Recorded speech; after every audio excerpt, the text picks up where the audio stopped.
this meeting to order. If we could please rise to the Pledge of Allegiance. I pledge allegiance to the flag of the United States of America and to the republic for which it stands, one nation, under God, indivisible, with liberty and justice for all. If we could have a moment of silence for our police and fire.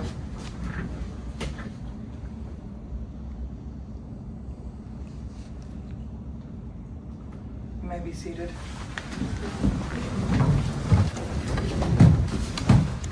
Kristen, has roll call been taken? Yes. Chief will you do us the honors, please? Sure. Brian Will, Fire Chief. Don Grice, DPW Director. Brooke Card, City Treasurer. Kristen Kenyak, City Clerk. Ellen Glass, City Manager.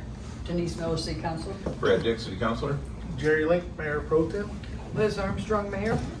Pam Howell, City Councilor. Tom Hicks, City Councilor. And we're going to move right into the special presentation. Yes, Madam Mayor and City Council. Tessa's actually going to do a special presentation for Dottie Tynes, our program. Oh, director. actually, I need to excuse Brenda. Good evening, Mayor and City Council. This evening, we would like to recognize and thank Dottie Tynes on her occasion of her retirement. Dottie, you want to stand up? Since joining Losee Senior Center in April of 2014, Dottie has dedicated more than 12 years of service to the Losee Senior Center. In addition, she has been sharing her passion for yoga and wellness since 2009, helping countless individuals improve their health, confidence, and quality of life. Throughout her years at Losee Senior Center, Dottie has done much more than just teach yoga. From preparing the beloved Losee lunches to brightening everyone's day with their daily jokes, organizing special events that brought people together and helped create a welcoming environment for every member here. Through her dedication and kindness and commitment to serving others, she has made a lasting impact on those members of the Senior Center. On behalf of the City of Linden, city staff, and Losee members, we extend our sincere gratitude for your years of service and best wishes in your retirement. Dottie, please accept this plaque of token of our appreciation and congratulations and thank you for everything you've done at Losee.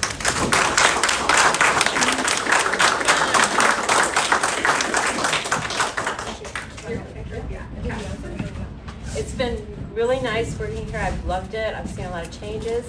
I know with Ellen, she's a very smart person. The Losee crew that they have now and the members who come here, this is going to be a great place to be. It always has been and always will be. And I appreciate all they've done for me. Thank you. You need to get your picture off.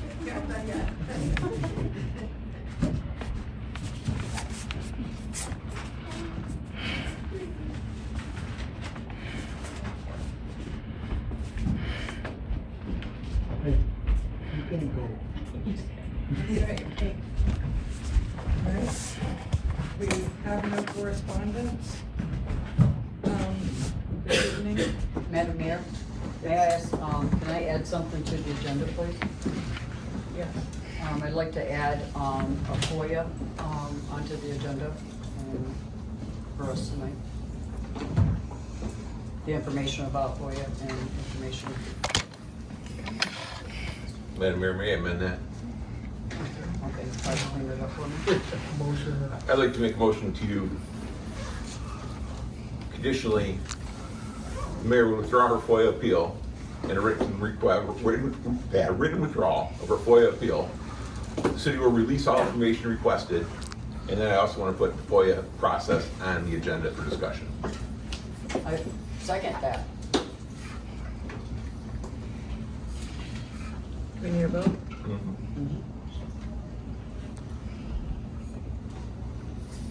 Would you like a roll call? Dick, Yes? Miller, Yes? Hicks, Yes. Link, Yes. Armstrong, I can't vote. Howard. Yes.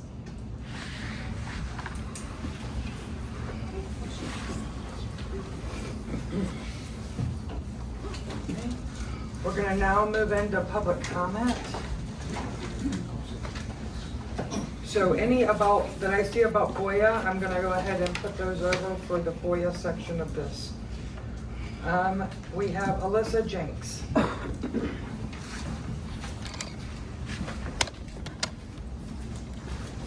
Hi, Elisa Jenks, 301 Southeast street. I believe that we used to have a timer for our 3 minutes that Brad would start, and I know, but I'm not in high school. I'd like a timer. I don't wanna be, I don't wanna not be able to see. I like that we spent money on it. Where is it? Secondly, I'm here to talk about high school behavior. Oh my God, I wanted to run. I do not wanna run. You know, you got 4,500 people that voted or watch you at any given time. So for the mayor, Liz, I know she can't respond, but she packs up while you guys are doing your last end of the day speech. You know, she's got everything packed up. She's not even listening to you guys. Disrespectful. At least she listens to us though. And this one I voted for twice, Denise Miller. Not twice, once, but I voted for you. In the last 2 meetings, you've walked out. You've walked out. So that DDA meeting that you threw a fit about, I went back and listened to it because I'm like, oh my God, what did they call her? A triplet? They called you a triplet? It was because of your voting record. It's a public voting record. And it's not offensive in my opinion, because I call you much worse behind your back. And then you walked out of this meeting because you were mad because of that, and then this young man who videotapes never got to talk after Liz said he could. So if you go back and look at 2 weeks ago, that happened too. So, high school, yeah. I'm glad you guys will be gone, man. I'll just be glad. Chris Kenyon.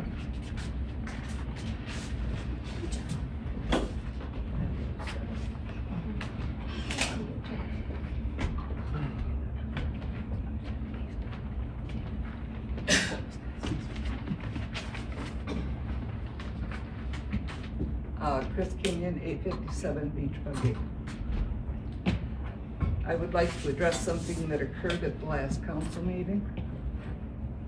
While making a statement about something that had occurred at a different meeting and that I was no way involved with, the councilor making that statement called me out by name in a very insulting tone for smiling. I'm not sure what Councilor Miller thought she saw in my facial expression that caused her to personally attack me, but calling me out by name was rude, inappropriate, and likely violated the council code of conduct. I have addressed this body in the past at appropriate times, and although some may not agree with my opinions, I think I have always been respectful in my comments and of you. Residents who attend these meetings, in order to be informed, also deserve that same respect.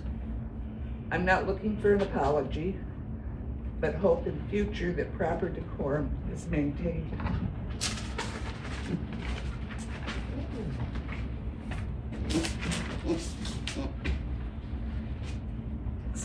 Monica Larner.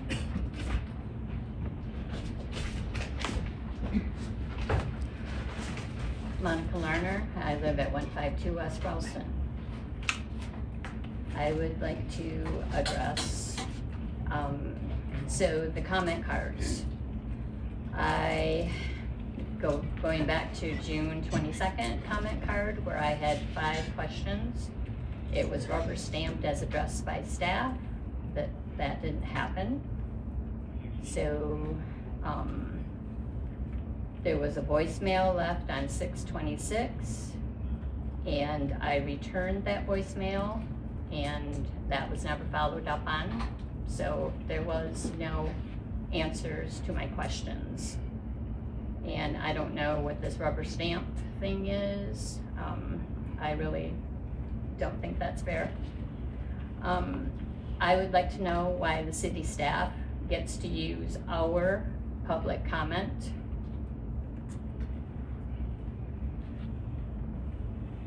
Going back to the signs, some of the signs have been picked up out of the right of way.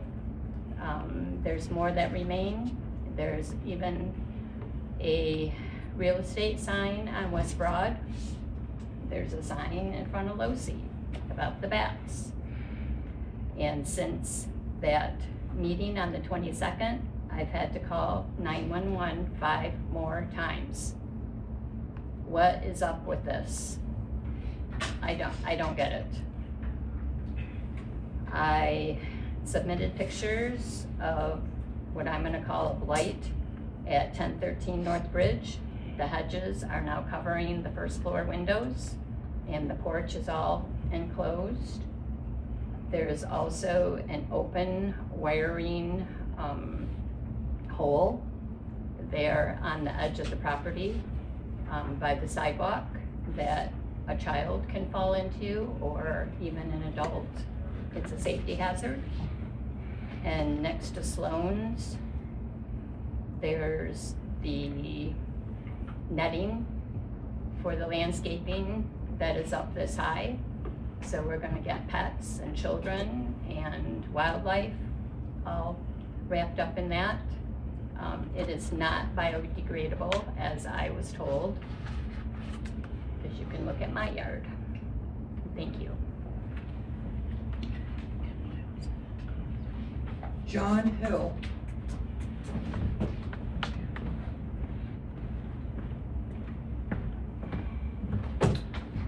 My name is John Hill. I live at 292 Laurel Lane, Linden, Michigan. I'm speaking on behalf of the Forest Ridge Glens HOA. So I'm requesting 10 minutes for my talk if I need that. And basically I'd like to ask a few questions.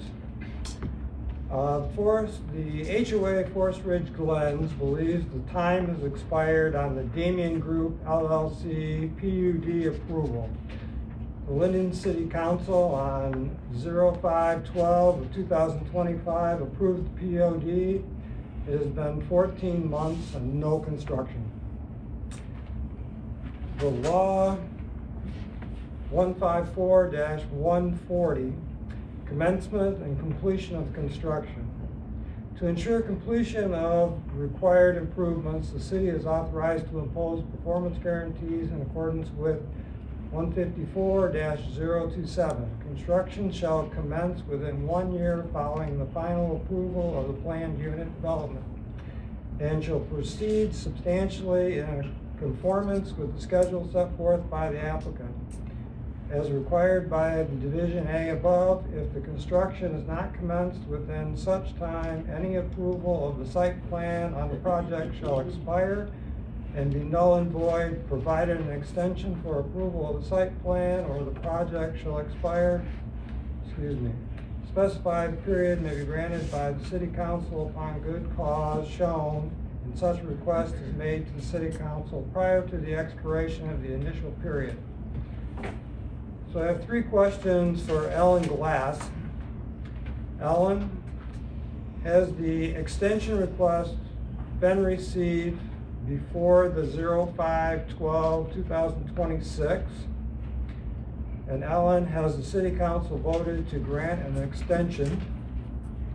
And Ellen, was the extension approved? And then the question I have the city council, the city council has the time expired on the Damien Group's LLC PUD approval by the City of Linden Council on 05/12/2025. The vote was 6-1. It has been 14 months and no construction. So that's on that topic. I got another topic that I wanted to talk about. There's been in Fenton Township on Thursday, July 9th, there was a preliminary, I think they call it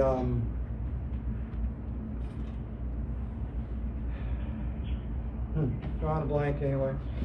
But there was a meeting there to approve a preliminary site for 110 houses on the corner of Ralston and Ripley. And the site runs on the north side of Ralston full length of Ripley. And a number of the residents from the city of Linden spoke about the speed limits, the traffic, and the traffic congestion caused by another 250 cars on there. And we tried to bring up the fact that there's no ditches on the dirt side, which is the south side of the road. So the preliminary site plan was postponed, so they're gonna have some other meetings. But I would suggest that members of the Linden city staff and Linden city council, please make it a point to go there and listen in on what they're gonna do. And I think it'd be a perfect opportunity for the group of you two to set down and plan what you're gonna do with Ripley. Going north along the golf course and going south to Silver Lake.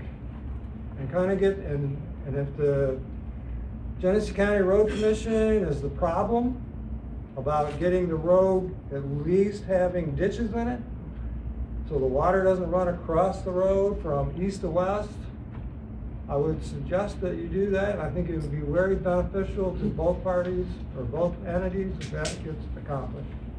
Thank you.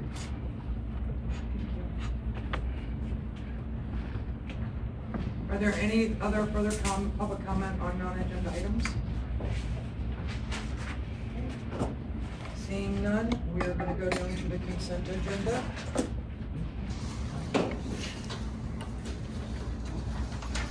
I'll make a motion that we approve the consent agenda. Madam Mayor? I have a question about the consent agenda from last month. I noticed while I was looking into the consent agenda, we have a $95,000 payment to Fenton, City of Fenton, for Choice 1 pathway. I know that we have approved the $20,000 from last meeting. Some clarification about the $95,000. So the $60,000 was escrow that Charter Senior Living had put in escrow for the portion of the pathway that goes in front of their facility. And Fenton City is the fiduciary on the pathway, so that money was sitting in escrow, and as the project progressed, then that needed to be paid out to Fenton City. And then the $20,000 that was in regards to phase 3, but the original $15,000 too that the city of Linden committed. So those were already committed funds, so we're just finally paying those out. Okay, and what was the first part of that? What money we hold on to from This, there? so Charter Senior Living, Okay, Charter. yeah, they had put $60,000 in escrow. That's their money, that was in escrow, and so when the pathway went through, they paid a portion for the pathway Okay, on their I just property. seen that on there, Yep. I'm like, where did 90, so Yep. thank you very much. Yeah, absolutely. So there's a motion. I take make it second.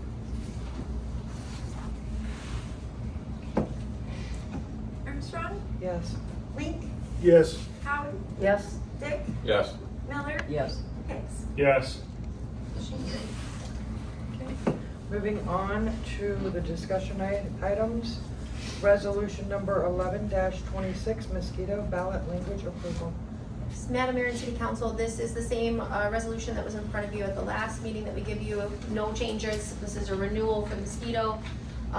We haven't received any questions as of right now. The language still remains the same, so just happy to field any questions you guys might have.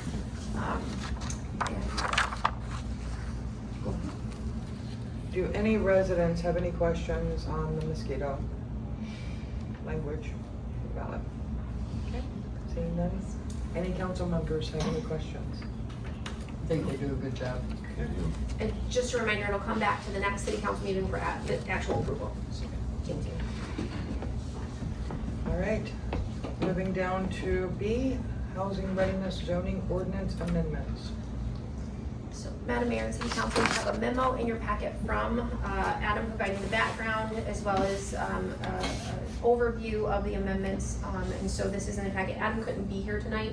He's happy to, we'll field any questions. We'll get them back to him. I think he is planning to be here at the next council meeting when we would bring those back for actual approval. So happy to field any questions you guys might have, but this has been the process that your project that has been in the works for a little time. It went back to Planning Commission And this is the final revised version after going back to the planning commission in front of you guys. So, Do any residents have any questions about the housing readiness zoning ordinance amendments? Seeing none? Any council members? Just one quick question. We went to the planning commission, we set forth what we wanted, went to the planning commission.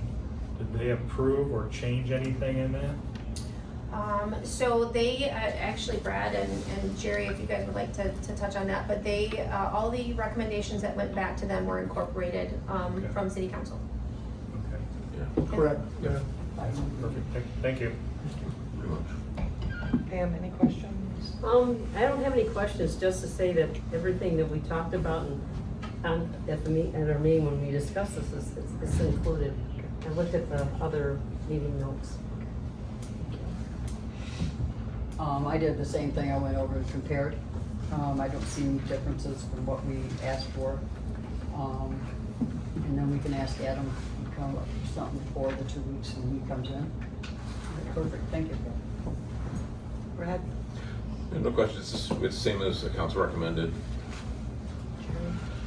Yep, come back to see. Okay, I have no questions. All right, so that's gonna move us down to the topic of FOIA. So we will start with public comment on the FOIA items. Marta Wright?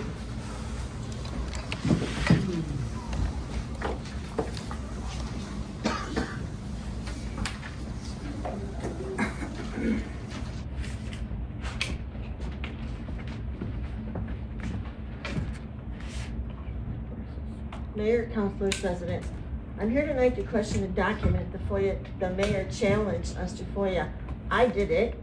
The document I have many questions on dated 5/12/26 was not included in my FOIA packet provided by the mayor, but it was posted on social media. I got most of the documents, but the one that I really wanted was not there, but this is what I got instead. No answers. And it was not on time. In this document, in the document that I was looking for is this one. It's really a fire department study. It's nothing to do with budgetary issues. In this document, there's little to no budgetary information, but it looks like a target study on the fire department. Some of the information requested pertain to the 2025-2026 fiscal year. That did not even end until June the 30th, so why that was included in this document, I have no clue. Because when I was told the document had to be specific, it specifically says 2025-26, those reports weren't even available. Furthermore, I got a surprise to see these questions again after a phone call I received from Councilman Miller on 5/7/26. The questions were answered to the best of my ability, but most ways I didn't care, or I didn't know the answers to. I did suggest she call the fire chief, but do not know if she did or not. Looking back now, it seems as if this was a violation of the charter, specifically section 4.2/B. As for transparency, the new word, where is this study going? To whom is it going? Is it going to the council, or is it going to another municipality? I would like a response back from the mayor for the reasoning behind this document as it is, not budgetary, and why target the fire department, who actually has the smallest department budget. I believe the violation of the charter up to the council to police one of your own. Then, as I started in the previous meeting, anybody wanting to see this FOIA, they're welcome to see it. I have it here. Thank you. John Hill?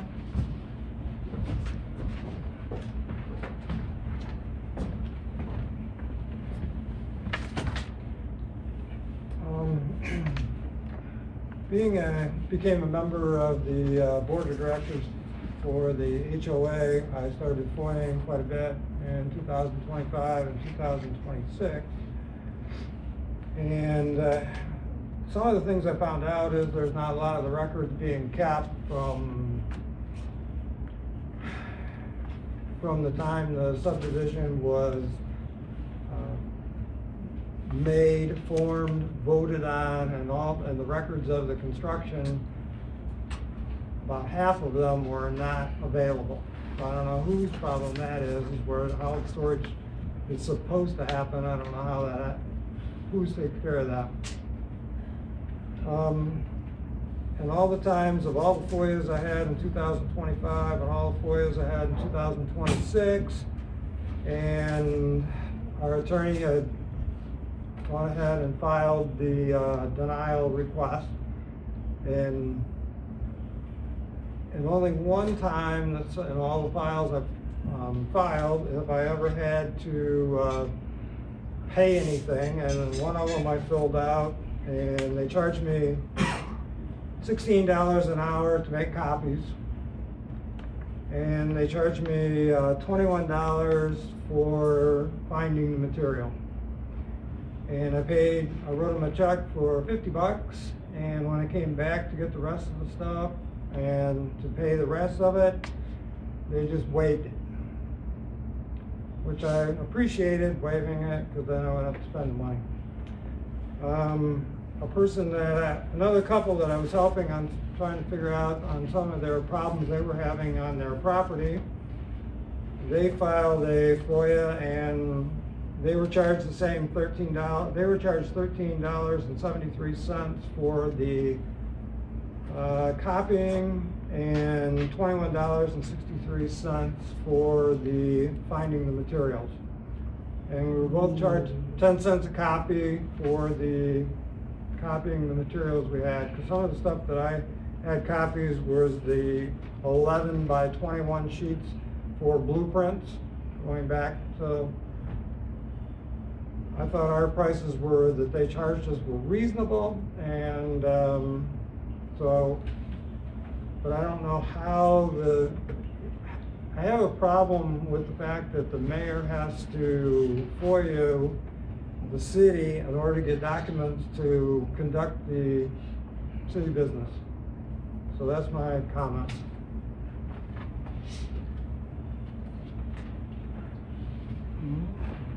Judy Preston.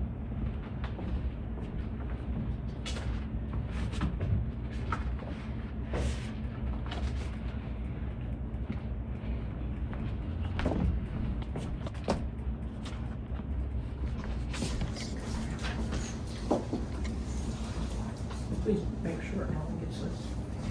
Move it on. In the city charter, it says, a professional administrator, the manager, is expected to provide equitable access to critical information, ensuring an interior governing body. That is our mayor and all 6 people. That is in our policy. Why the city mayor has to pay for this is not right. I believe the city manager may have to be reprimanded. Why, if there's somebody who works under her, is not getting the FOIAs to the city manager, there's a question that she's the boss of them. Her job is to get our city council, our governing body, the information that they need without cost. I believe there should be a motion made at the meeting that none of our council, none of our mayor should ever, I mean never, have to pay for information. They are voting on very important things like water, trucks, budgets. That is very, very important. The other thing is, I went to the DDA meeting. I don't know what council member here give permission for Ellen and Don to go to DDA meeting and ask them to come up with half the money for the parking lot Presbyterian Church. My understanding is Tom had asked them to get a price with the gravel. Get 3 prices on the gravel. That's it. Number 3, we got all these things, and I looked back and I searched. And I called Denise Miller, I brought it to her attention.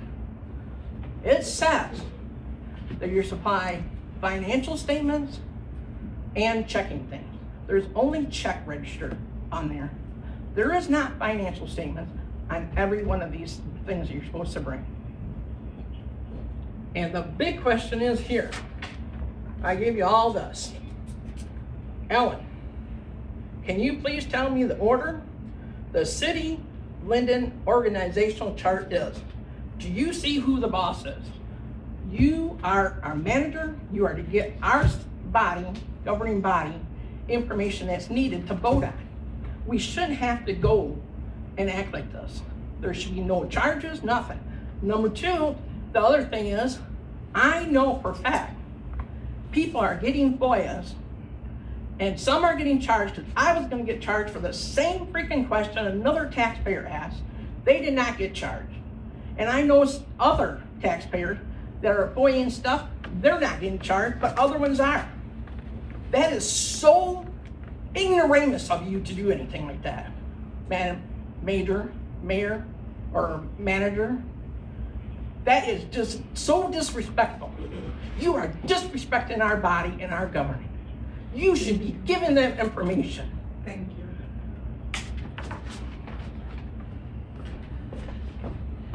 May Vernon.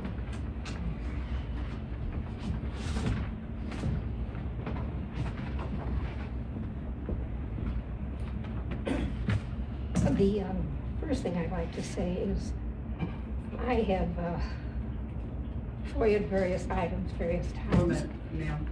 Is there somewhere we can get a microphone so I can hear? I cannot hear. We don't have speakers in here, that's why there's no microphone. I can't talk louder, I'm sorry. Okay. You want me to read them?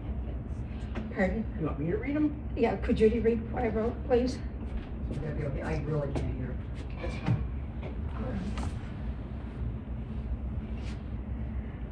Okay, from here to here, and then the presentation. Okay, from here to here. And then. You know what, can I make a suggestion? Can I move down to? Yeah. Let me do Okay, that. can everybody else hear me? She's gonna No, I'm gonna move down to Brenda's, that way I'm. She's gonna move down for you. Okay. Bang. Now we're gonna, you guys can hear? Yes.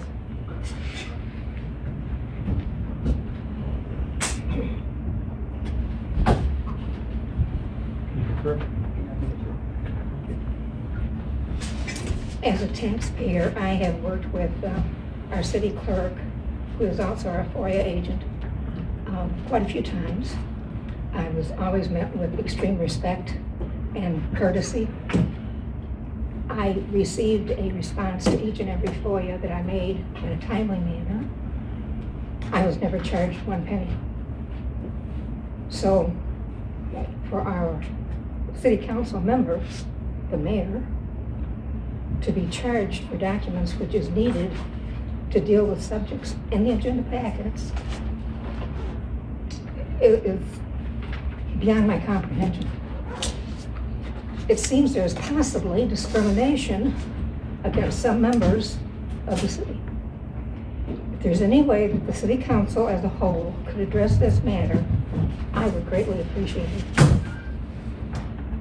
My second item is corresponding with what Judy said.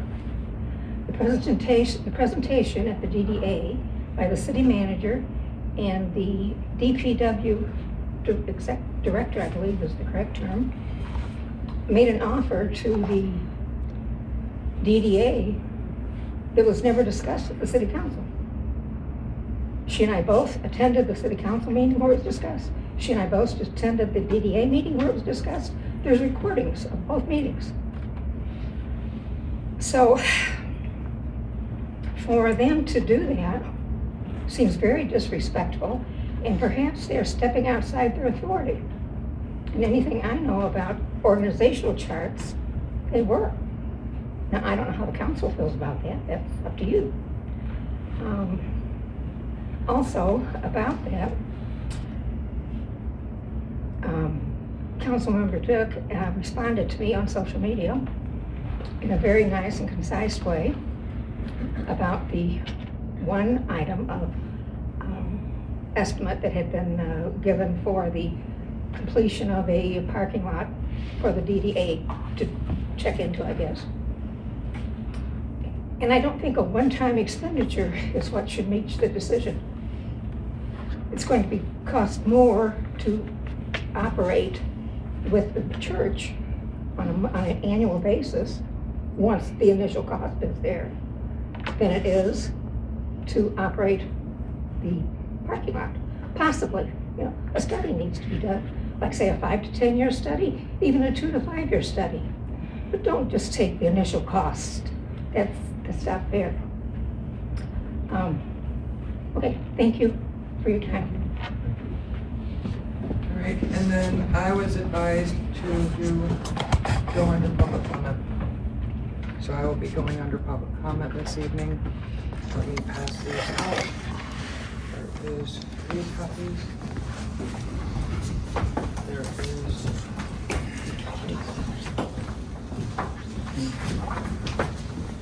Oh.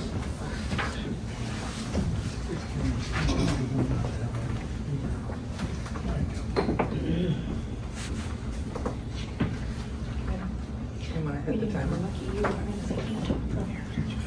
Good evening, council. Before I begin, I would like to note that this statement is intended to serve as my public comment regarding this agenda item.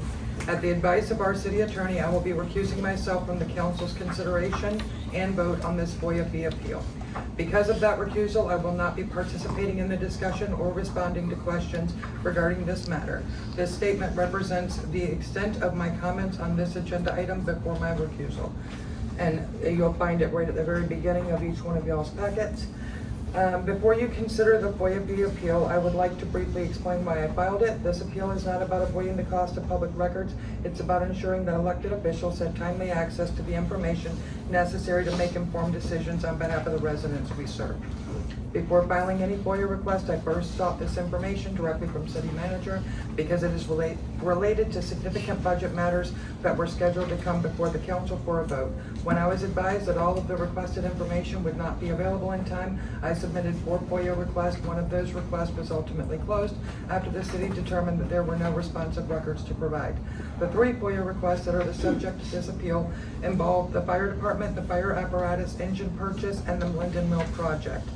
The assessed FOIA fees for those 3 requests totaled $646.34. In each of those FOIA requests, I specifically requested that the fees be waived because the records were being sought in connection with official legislative business before the council. They were not requested for personal use, commercial purposes, or private interest. They were requested so I could fulfill my responsibilities as an elected official and make informed decisions regarding the expenditure of public funds. Michigan law recognizes the importance of providing a legislative body with the information necessary to properly consider a recommended budget. MCL 141.4345 provides that the chief administrative officer shall furnish to the legislative body the information it requires for the proper consideration of the recommended budget. That is exactly why these requests were made, to obtain the information necessary for the legislative body to properly consider significant budget matters before voting on the expenditure of public funds. Assessing FOIA fees under these circumstances creates a financial barrier to obtaining information that was requested solely to carry out official legislative responsibilities. For those reasons, I respectfully ask the council, as a head of the public body, to grant my appeal and waive the assessed FOIA fees. If the council determines that the fees should not be waived, I respectfully request that the council provide the relief requested in my written appeal, including the detailed explanation and supporting documentation for each component of the fee assessment within the time provided by law. That information is necessary for me to fully evaluate the basis for the charges and determine whether any further review is warranted. My goal is not simply to resolve these 3 FOIA requests, it's to help ensure that elected officials can obtain the information necessary to make informed decisions during the budget process without unnecessary financial barriers when acting in their official capacity. I'm done. I didn't finish it, the rest of it y'all can read. And so now that the public comment is done with that, Ellen, if you would like to answer the public comments as a whole. I think it's important for those that are questioning our FOIA procedures is to refer to our city website and the FOIA page in regards to our policy and form. And each FOIA request is handled independently based on the volume of the nature in which the information is being requested. So you're not going to have every FOIA request having the same fee affiliated with it or associated with it, and depending on the nature of the request, it's going to depend on who within our organization has to fulfill those requests. In regards specifically to the mayor's request, the budget process actually began back in January when city staff had came to you all and asked for you guys to submit any priorities that we had back in January. We provided a draft budget at the beginning of April. We went through the budget and the end of April. We held a public hearing in May. And the FOIA request that the mayor had submitted, or the information request, didn't come till after all of that process. As I updated council on May 22nd, during my staff update, I provided the information request from the mayor. Staff's happy to provide any information to the city council at any point, understanding that we do have day-to-day responsibilities and a significant amount of volume of work. And so in that update that I had sent to city council on May 22nd, I just informed them that we would be happy to provide we would provide the information as it became available, and that the deadlines that were given in those requests we probably would not be able to meet, but we would be past that. And then the items were then submitted via FOIA to our office. And once the FOIA process was started, we're held to a specific standard, or we're held to a specific law. And so that's unfortunately where we're at as of right now. And the way I understand it is we're waiting for a response from you in regards to how we move forward with the FOIA request at this point. In regards to Brad's point, your motion was to what specifically, Brad? If the mayor was to give a written withdrawal of her appeal, the city would furnish the FOIA information. The information was FOIA. I believe we have it. I believe it was something that council was going to get, or the mayor was going to get at some point in time. It just didn't fall within the timelines, and the FOIA is what now has it locked up, right? Yeah, I think it's important to also note that at no point did city staff encourage a FOIA. I think we communicated that we would provide the information within when we were able to get it around. The volume of the amount of information that you specifically requested was significant. And because some of the information that you're requesting also deals with medical records and things like that and runs specifically, that has to be processed differently. So understand that each FOIA that comes across our plate is very different in nature. They're not all treated the same. We have a FOIA policy, it's on our website, so I'd encourage all of you guys to take a look at it. It explains the process, and in regards to the other comments as far as TDA, I can follow up with those later, so.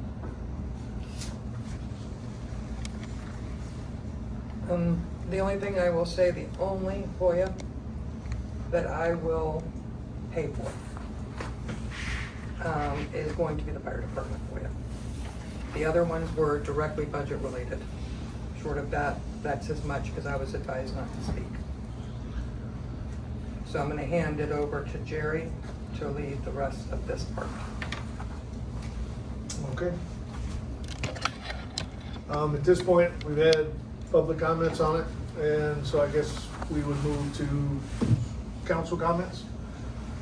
On the FOIA discussion, I think as far as the mayor agreeing to making that move, I think that needs to be made as far as her receiving the information from the city.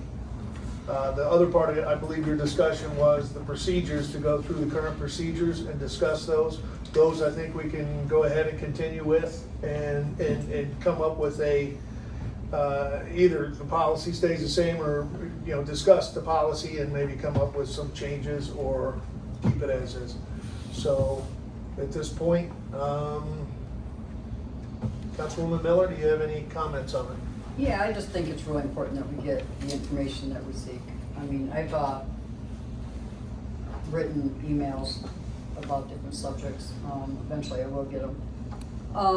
We're a body of 7, and I think that when we, email and ask a question, and only one person's getting it back, it's really important for me, which I will now do, is to ask all my questions at meetings.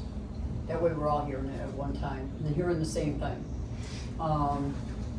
If, a few of us go into Ellen's office and we're hearing, we ask a question, there's nothing wrong with it. Go in, ask a question, get the response, and there's 2 people that do that, that means there's, other people are not hearing that response. So the way I'm gonna try to handle it is just come to meetings and ask the questions, as I did about the $95,000. It's something I didn't know, and I'm glad, Ellen was able to answer it. I think transparency is the best way to do it. I believe that if we have questions, I think it'd be easier. And I know that it was said that there's a lot of information. In saying that, maybe it would have been, I don't know how your office works. Maybe, okay, here's the one thing we can answer, and prioritize how you get the answers back rather than 7 weeks and no answer. So I would like to see it waived and get as much information to the mayor that we can. Thank you. Oh, yeah, I agree.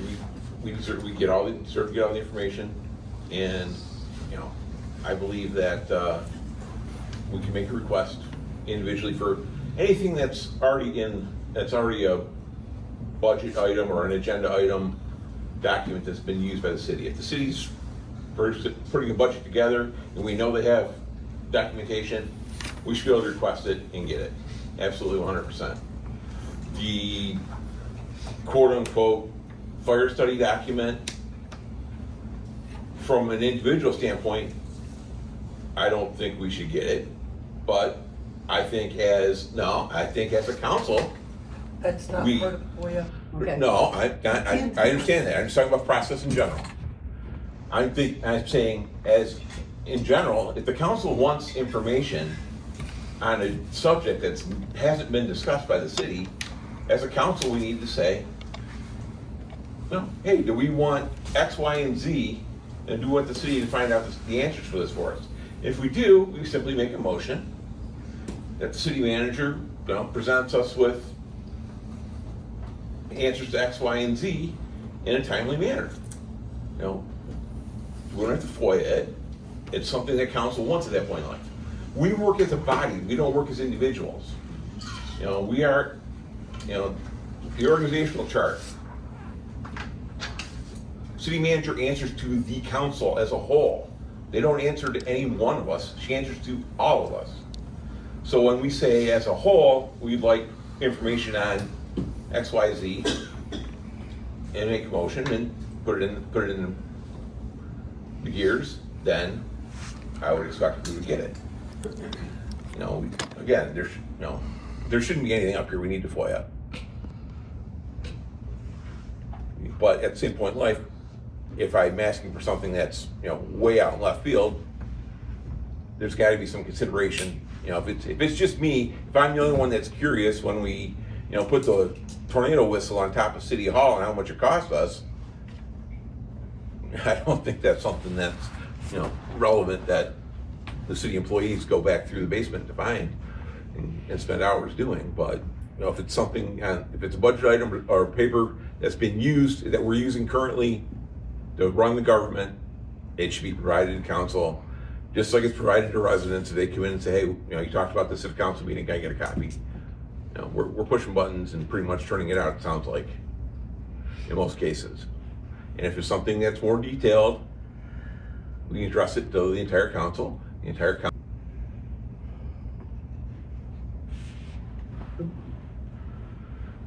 Councilman Hicks? Yes, I think this is a subject that we need to keep working on to get guidelines so everybody's comfortable. And I do agree that any questions should be brought up as a council, as a board. So this is something I look forward to working on. Thank you. Councilwoman Howe? So, I think, with the Freedom of Information Act, it comes from the federal government, and then the state adopts its own based on the federal government, and then the cities are handled under the state of Michigan. And the problem is, once you request a FOIA, you enter into a rigid set of rules. And for that reason, and those rules can be cumbersome, there's time constraints, they allow for they allow for the clerk to get her reimbursed for her efforts and all that other stuff. So I think just dealing with asking for the request as a council is much more efficient and would save money. And I think that's the motion to have the mayor rescind her request is very effective, because then she can get that, and we can all get the information as well. And it also removes the time frame of the FOIA, which again is rigid. It simply specifies days, weeks, hours that you have to get things done. So removing that also removes that fee. And so I think going forward, just asking for it is probably better from the council. Good. All right, I agree with a lot of what's being said. I guess, I know there's been a lot of concern about so-and-so got charged for this, so-and-so didn't get charged for this. I think there needs to be a discussion on either, I think to go hard line and say, okay, either everybody pays or nobody pays. I don't know. I would like to hear, Ellen, probably from you on that, because you're the one that maybe some of that information. But I think if you go hard line either direction, you're going to have some situations where, you know, hey, this person's just asking for something minor. But then again, you know, from as far as a resident goes, and it you know, do we need to go charge them to send an email that takes somebody, forward an email that takes 5 minutes or something? But that's part of what we're discussing now, is trying to figure out, hey, what's the best way to leave this procedure? Because the other side of that, I would think, would be the concern that, you know, Bob Smith, you know, asked for this information and he got it for free, and person two asked for the same information and they had to charge. I think that leaves us open for potential, like, well, wait a minute, you gave it to him, but you didn't give it to me, and now I'm being discriminated against. So I think this would be something maybe that we talk to the attorney on, to say, hey, is there a legality problem with that? And I did speak with, I don't know, 2-3 months ago, I talked with the attorney at a meeting, since he was already on our dime. And I asked him, I said, what is the status with FOIAs for council members? You know, if I wanted a FOIA. And he said that the city does not have to necessarily request that you have a FOIA, but that's really kind of dependent on the amount of information that is requested and, you know, from the individual. So if I was to ask for something, if it's a 5-minute email forward, yeah, no, you don't need that, right? I agree with Brad, as a group, and that is who you report to as a group, that the council, if the council is doing city business, or if a council person is doing city business, just like if we were to go to a class or something, right? The city covers those expenses. So to say, if I put in a FOIA and I can prove that it's city business, then the city should cover that cost, which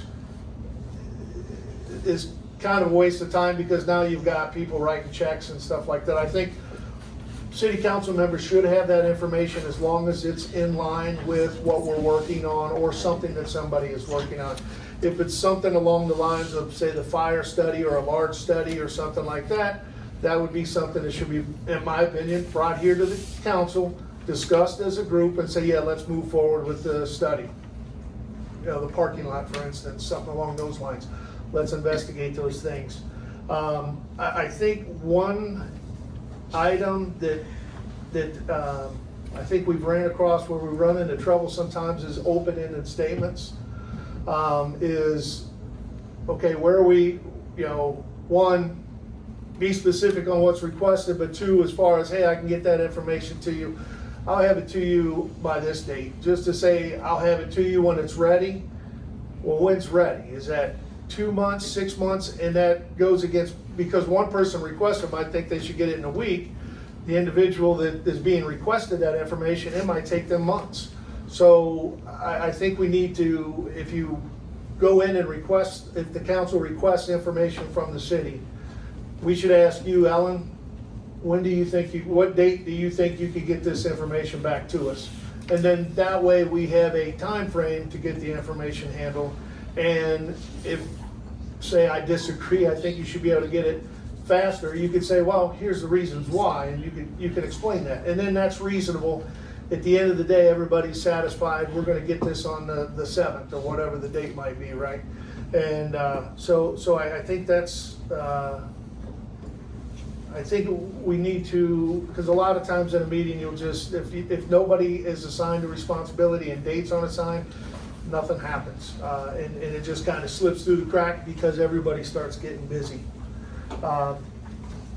So as a council member, I don't think that any council member should have to pay for a FOIA as long as they can explain that they are using that FOIA for city business.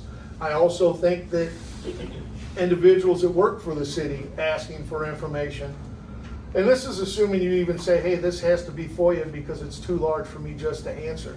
But I think if an individual, say somebody from the fire department has some information and it's related to the fire department and it's large enough that it would request a FOIA, then maybe, as long as it's related to their responsibilities, I don't think that those individuals working for the city should, if they had to do a FOIA, should have to pay for that FOIA.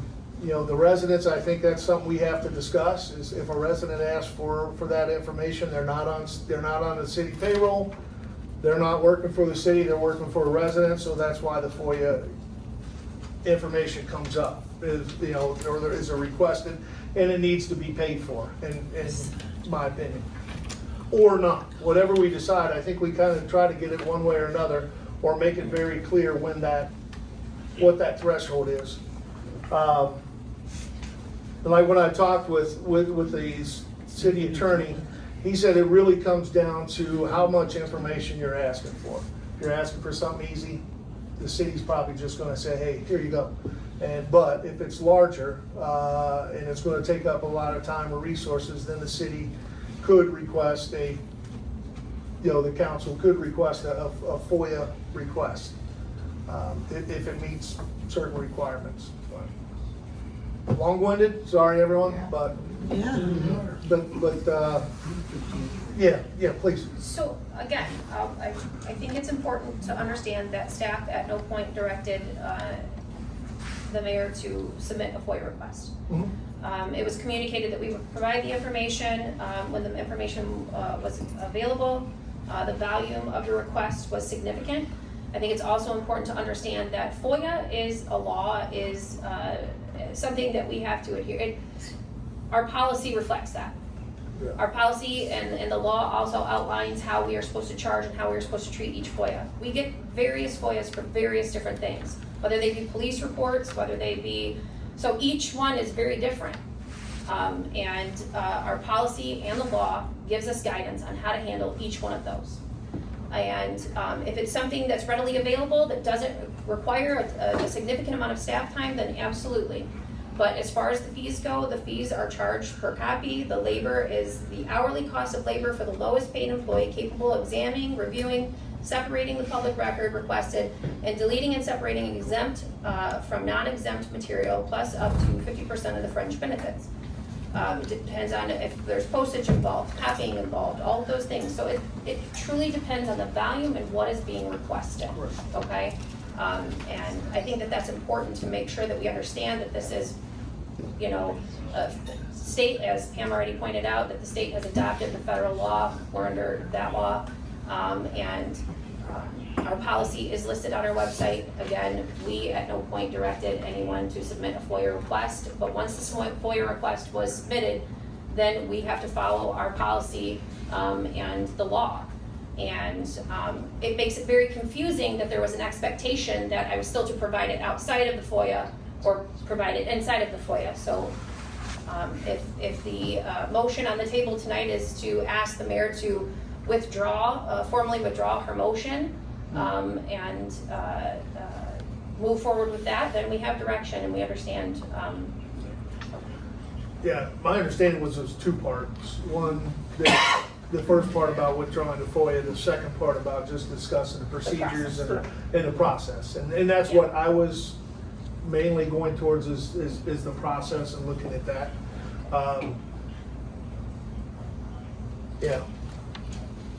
So yeah, so everybody out here, it depends. If I come in as a resident and ask for information, obviously if there's personal information, you know, where you've got, you know, medical records or something, you have to be careful on that, right? And but if it's a small, easily obtained information, you know, how is that typically handled with the resident? Do we tell them, hey, we can give you this information easily, and we'll get that to you, or you know what, you're going to have to submit a FOIA request for the information, assuming there's no personal information Case by involved. case, depending on what they're coming in for and the nature of what they're asking for, they may be directed to the FOIA process. Okay. And then that clearly outlines how it's supposed to be handled. If it's information that's readily available or easily accessible on our website, we direct them to there, or we provide it in accordance, so. Mayor Pro Tem, Yes. when talking to Mike at one point, because I was confused in all this stuff too, he said it never takes the expectation away from giving the answer. You did a FOIA, but still, you still had the expectation to get that answer, from what Mike was saying. So even with the FOIA, she should have still gotten the answers. That's what I heard from Mike. Okay, I guess I can't speak for Mike or understand that conversation necessarily, but the request that came through was for specific information for us to provide. Okay, is there any further questions or information requested? So, I call the question. I'd like to take the vote, if that's what we're gonna do. the vote for, Dropping the fees, but I make Well, the that would be a motion. separate, It's actually up to Madam Mayor to decide if she's going to withdraw the FOIA request Okay. and have the fees waived. She wants to pay for the fire study. Mr. Mayor Pro Tem, I do see in the fire study, she does have a disclaimer down here that, I think you're really requesting that for yourself. No, the No? disclaimer, that is the only one that I did not receive back from Kristen. So I had already taken it and put it on my Facebook page, so basically the disclaimer is there because it came off my Facebook page so that I could go take it to the UPS store and get it printed. Okay. Okay, that's all it was. But that's the one I stated my opinion prior to this, because like I said, I'm not supposed to talk. But the fire department, not the fire engine apparatus, nor the mill, I will not pull those. I will only pull the fire department.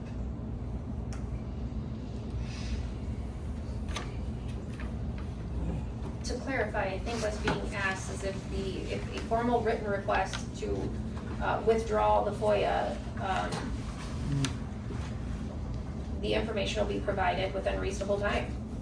If council decides that that's something that, what would you feel would be a reasonable time? Well, and maybe break it up into each individual, because to say all the information, there's a lot of information there. So how do you break that up? But could we get a time frame of, okay, for each one of the three areas that we're discussing? Is there any way, According to the city attorney, we as a body cannot make motions to have you release information. Yes. We cannot do that. That is what I was told by the city attorney, which was not able to be here tonight because he had a prior engagement. And so at the end of the day, that is why I will not pull those two. The mill building and the fire engine, I will not. That's as clear as I can be. I will pay for the study one myself, but I will not pull those two, period. And short of that, that's really all I've got to say. I don't think it's fair to ask. fire chief would like to speak. Oh, sorry, go ahead, Chief Will. Just one example of this fire department request that we had. One question out of, 20, 25 questions that I had of documents that was requested has to do with fire runs of 2 years, which is over 700 calls. and I have to go through 700 calls, make copies of all the EMS calls, and redact addresses and pertinent information regarding EMS. Obviously, none of us want, and it's a law that I can relinquish that kind of information. So it is gonna take hours and hours to do that. And that's, again, just an example of part of this process. And it might come to play as far as the cost involved in doing that. It's not that I don't wanna do it, but it is gonna take, I don't know, 2-3 days worth of work, which takes away from other admin duties and fire calls and such like that to participate in. But that's just one example of the time that it takes to answer those questions that were brought to our department through the FOIA system that I have to follow, the cost and all that pertains to the hours spent doing that. That's why I said I would pay for that one. I'll pay for that one.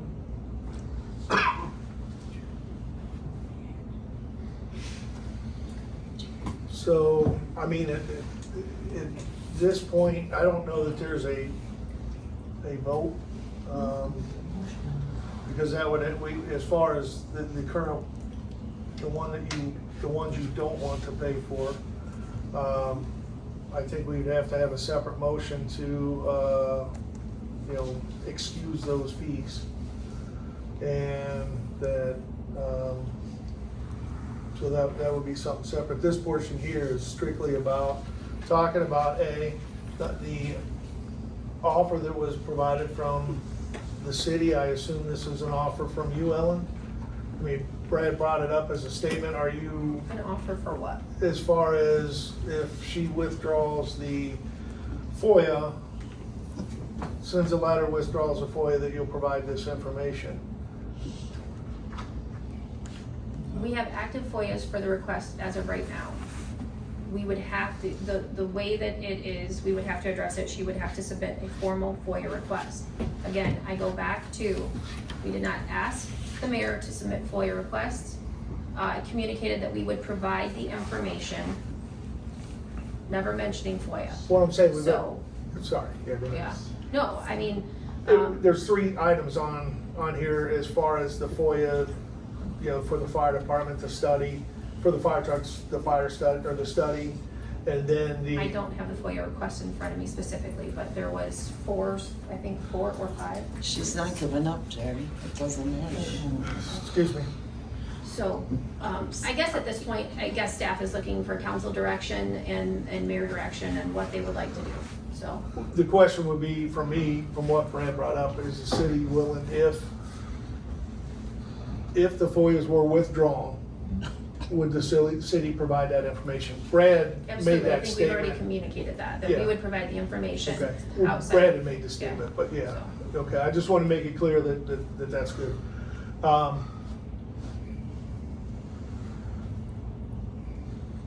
I guess at this point, from that portion of it,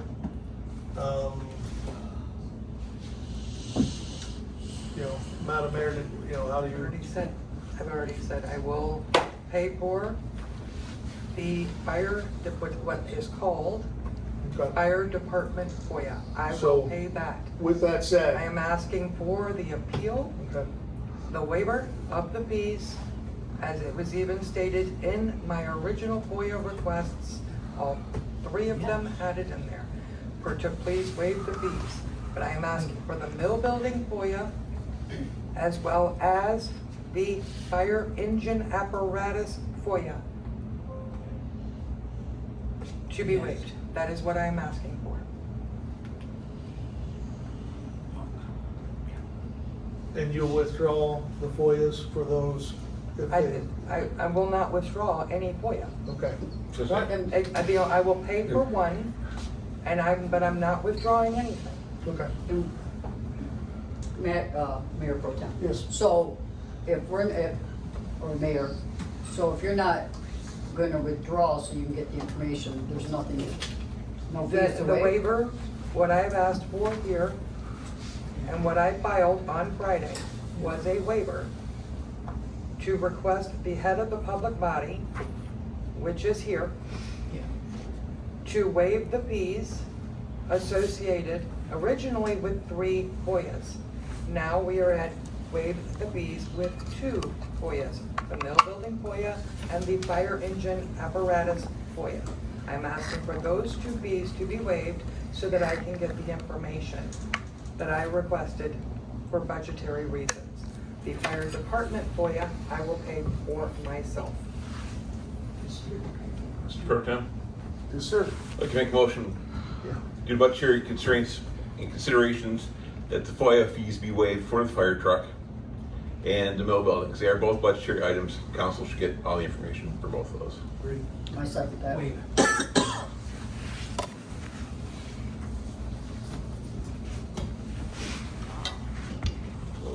Yep.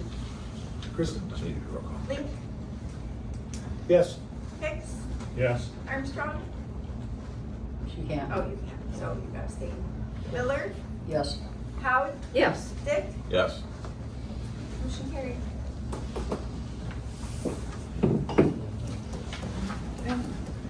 Moving down to unfinished business items. So just a few updates on some of the unfinished business on the monthly grant updates. Working through the EPA grant, that was an appropriation through McDonald Rivette's office. We're still moving through that process. Meeting recording, we did actually receive confirmation last week that the technology did come in and they're ready to install, so we're working with them on getting it installed hopefully soon, ASAP, for the microphones and things that we've been waiting on. We do have to work around schedules and programming here at LOSI and stuff. No update on the LOSI van and the museum and library mill building. The mill building project is moving along. Just in the meeting that we had last week, they're still anticipating an end of October completion date, so hopefully that continues. And tonight, actually, we do have a restriping presentation from John with Rowe Engineering, so that is on for tonight. So anything you'd like to add to that, John, or just No, I don't think so. John brought some visual aids, as they say, to help walk through the process, so we'll ask him to go to the podium. To the podium. Ellen, real quick, when he's going to the podium, can you tell me the LOSI van update? Did I hear you say anything about I don't have an update on that. We're Okay. still waiting for confirmation of when that will. I may move from the podium as I discuss this. Again, my name is John Winlow. I'm with Rowe Professional Services. I believe it was last January I was before you all, and we discussed several subjects. One of which was truck modeling that our firm put together to show wheel paths through the intersection of Bridge and Broad. At that time, we briefly discussed a reconfiguration of the north leg of this intersection to give trucks a little bit more space to turn from eastbound to northbound. And at that time, you all asked me to develop this idea further. So I'm here tonight to discuss this. This is our drawing. Let's see. Some of you are looking at this. Some of you are looking at this. Where do you want us to look And at? so what I'm going to try to do is point at both, but I can't point at the same time, obviously. Yeah, I give up. I'm gonna have to watch it on the So video. I'll point Catch you at later. both. Okay, so the space that we're creating is, my pointer doesn't work on this screen. Does it work on that one? Just touch it. Yes. Yeah. It's very You can just touch it. it's very light, very small, but this dimension is set. We have a 7-foot space we've carved out to help with that turning movement. And this fits with the model that I brought you all and presented to you all last January. At that time, we discussed, well, we're going to do this, we have to turn the dedicated bike lane into a shared bike lane. So this small symbol right here is a Shero, and that designates that the bicycles can share the lane with the vehicles. This sign here, we want to post 100 feet north. I don't quite have Walmart Street, the north side of Walmart Street here. This is where it is, but we need to post these signs about 100 feet in advance of Walmart Street to give bicyclists advance notice that the dedicated bike lane is getting dropped, and then we move to a shared vehicle and bike lane.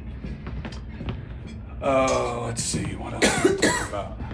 You like that, don't you? Yes. I'm getting to that. In fact, I'll probably finish with that. All right. We have, except for the crosswalk on the east leg, we've left all striping off of this plan because you just had it done. It looks nice and fresh out there. Yes. At least I think it looks nice and fresh out there. Let me go back to the north leg. We had discussed the need to trade some parking spaces in order to get this space for the trucks turning, or the campers turning, or the boats, or the trailers. I say trucks because that's what we modeled, but I do remember from that conversation it was an assortment of vehicles that are giving us problems there. So I need to be upfront and say this plan loses 6 spaces of on-street parking along Bridge. Now, that being said, we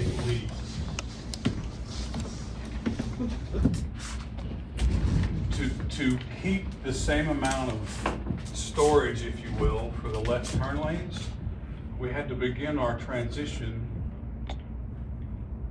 back to the parking spaces at the same location, north and south, is where our left turn lane begins. I'm pointing and talking because it's, even engineers might say this a different way. But this line right here is our transition, and we needed to terminate that at the same location this way, as we didn't want to take away any of your length of this left turn lane. We needed this space to transition, industry standard. If you want me to get in the math of it, I can. But it's length equals width times feet squared over 60. But that is industry standard in the METCD for a shifting taper. So the slope of this line is dictated by engineering publication.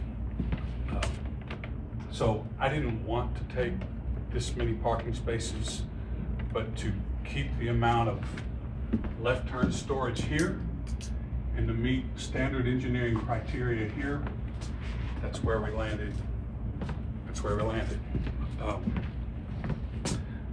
Finally, we were able to use the same METCD to find a pavement marking and a sign to notify the traveling public to not block this driveway at your gas station on the southeast corner. And that's my run through of what we were thinking as we were putting this together. Don asked us to put together an estimate for this. Can we switch to the estimate? That'll work. So the bottom line is a hair over 25,000. 1,700 of that is for road to do construction inspection for you.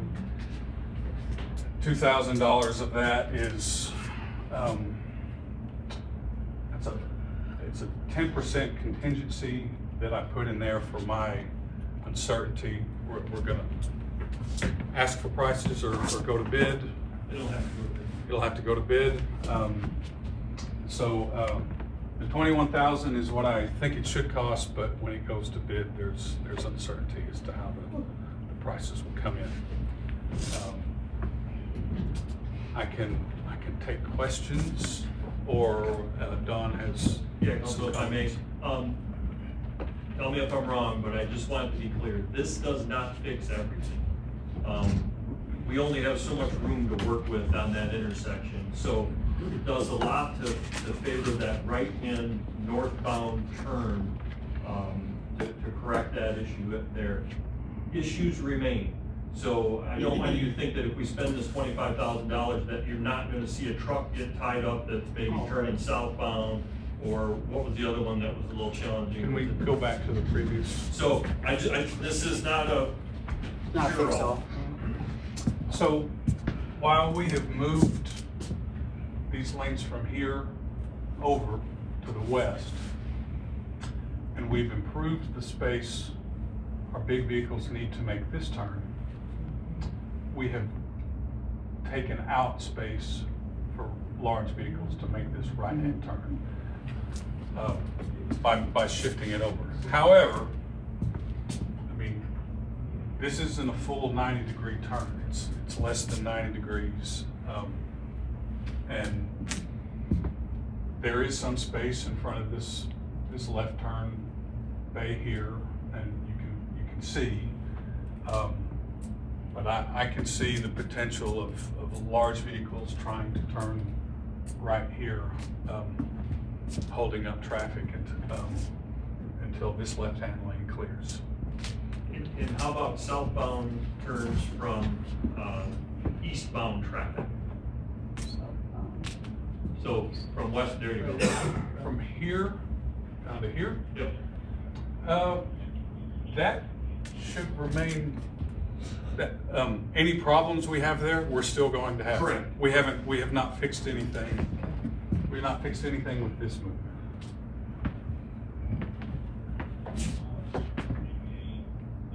Anything else? No, the only other thing I'll add is, I suspect we will get some pushback from the businesses that have street front parking there. Obviously, they're gonna lose that. That's all. That's what I was gonna ask, Don, have anyone talked to the businesses? Not at this point, no. Maybe conversations beforehand, I'm not sure. Well, we wanted to know if Right. council was interested in doing this. Do any residents have any questions about this item? Coming from the north, going south, can you cut out that left-hand turn going west? Coming from Right-hand turn going west or left-hand going West. east? You're coming from the north, right here, this one right here, you're gonna turn here. Can we take that one out, make this a wider lane for the trucks, everything to meet the one turn? That would be a mouse. That would be. I would not advise that, but I have not studied the impacts to traffic to substantiate why I would not advise that.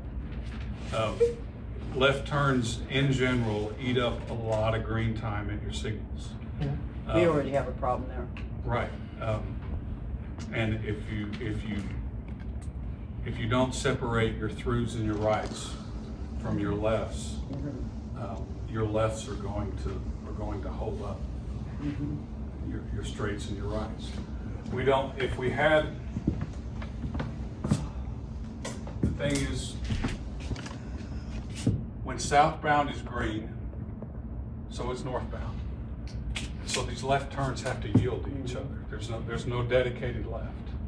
So your queue backs up because you have straight and right turners waiting behind the left turner, looking to come between the queue opposite. So again, I don't have a study to specifically state the impact of that, but we're talking about reducing lanes in a situation where we're already overloaded on capacity. So I would say that's not a good idea. A lot of our citizens already, we already have a problem there. trying to make our lives. Any further resident questions? Does this eliminate the bike lane?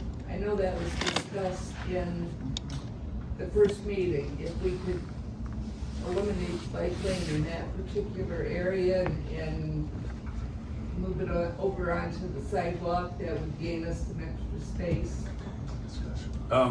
Or is it still in the road? Okay, I think there's a couple of questions I can glean from your question. First of all,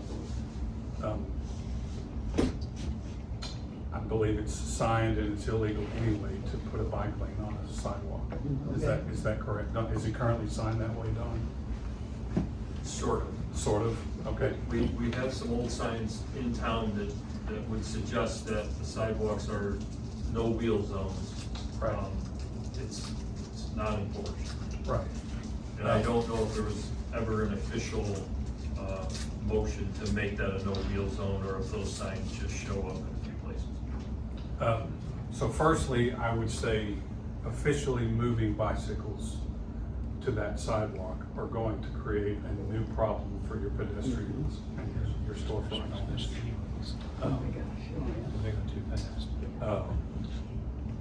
And if we're gonna talk about, if we're gonna talk about taking away parking spaces, maybe I shouldn't be in the room if we talk about moving a bike lane to the sidewalk right in front of the door of their business. Secondly, I wouldn't say we're eliminating the bike path. We are eliminating the 6 feet or so of dedicated bike lane. Okay. But this symbol, I know it's small, and if you want to come over here and see it, this symbol says vehicles share the lane with the bikes. Okay. So the bikes can still drive, can still take this path. They just don't have that dedicated space. They have to share the lane with the vehicles. And the We're sidewalk. still gonna lose 6 parking spaces even with eliminating that? Yes. Yes. Did I answer all of your questions? I think so. Okay. Well, that's okay. That's okay. I'm just want to make sure I'm thorough. Yeah, right now I'm good. Thanks. Any further public comment? Yeah. Question? First off, I can tell you that removing 6 parking spots will be very unpopular. Like, not just with those businesses, but also for the visibility of downtown. In a downtown that we already, it's already felt that there's a parking problem, and then to remove those 6 parking spots would not only like say, hey, like we have a parking problem, but like it's not a problem. Also, those spots also provide a buffer for walkability down that sidewalk. That makes pedestrians feel more comfortable, especially when they're out like waiting to get into the brewery or in like walking down the sidewalk, or if my kids are there, like, and we're walking around and like you have to hold their hand because there's cars right next to the road, or right next to the curb. Those 6 parking spots provide a huge buffer. I do think that there is a problem with the turn lane, but I feel like we're causing more trouble than we're solving by going with the solution.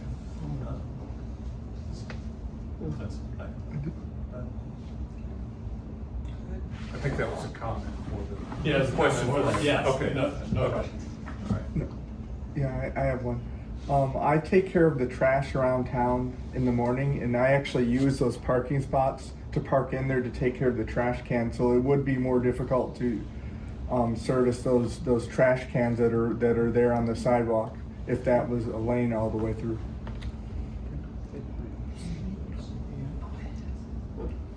Any further questions? Seeing none. Councilman Day. I'm just wondering, since we have a through and a turn right now, we have a bike lane, and we took out parking spots and the bike lane, and we only gained 7 feet. bike lane should have been, what, 3 feet, 4 feet by itself. Well, we widened some of those The lanes. lanes from non-standard widths to standard widths.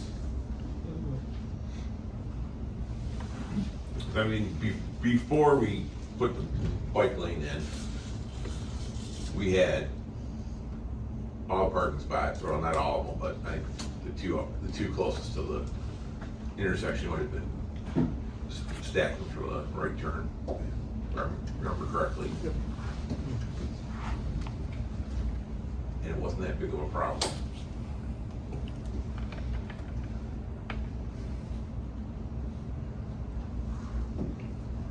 I don't know how we wanna look at that, if we maybe widen them too much, I don't know. I know you guys do the math, you got the side rules, we pay the big bucks for it.